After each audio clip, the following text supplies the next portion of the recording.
Let me give you a disturbing thought.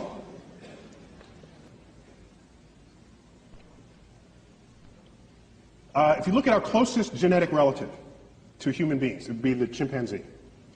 We share like 98+% identical DNA. We are smarter than a chimpanzee. So let's invent a measure of intelligence that makes humans unique. Let's say intelligence is your ability to like compose poetry, symphonies, do art, math, and science, let's say, okay? Let's make that as the arbitrary definition of intelligence for the moment. Chimps can't do any of that. Yet we share 98, 99% identical DNA, okay? The most brilliant chimp there ever was maybe can do a little bit of sign language. Well, our toddlers can do that. Toddlers. So here's what concerns me deeply. Deeply. Everything that we are that distinguishes us from chimps emerges from that 1% difference in DNA. It has to, because that's the difference.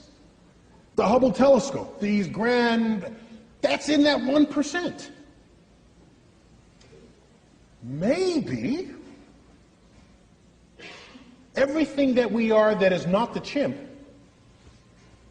is not as smart compared to the chimp as we tell ourselves it is.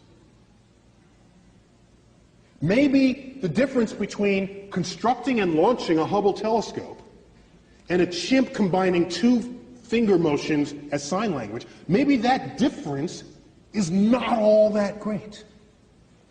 We tell ourselves it is, just the same way we label our books optical illusions. We tell ourselves it's a lot. Maybe it's almost nothing. How would we decide that? Imagine another life form that's 1% different from us in the direction that we are different from the chimp. Think about that. We got 1% difference and we're building the Hubble telescope. Go another 1%. What are we to they? We would be drooling, blithering idiots in their presence. That's what we would be.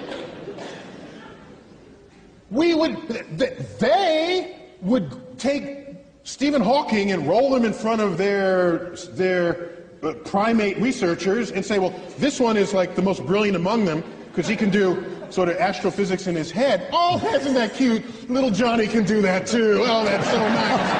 Oh. In fact, Johnny just did that. Let me get it. It's on the refrigerator door. Here he is. He did it in his elementary school class.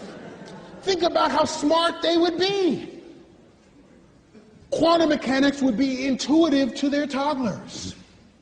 Whole symphonies would be written by their children and, like I said, just put up on the refrigerator door the way our pasta collages are on our refrigerator doors. So the notion that we're going to find some intelligent life and have a conversation with it? When was the last time you stopped to have a conversation with a worm? Or a bird? Oh, well, you might have had a conversation, but I don't think you expected an answer, all right? So we don't have conversations with any other species on Earth with whom we have DNA in common. To believe that some intelligent other species is going to be interested in us enough to have a conversation? They'll look at our Hubble telescope and say, oh, isn't that quaint? Look at what they're doing.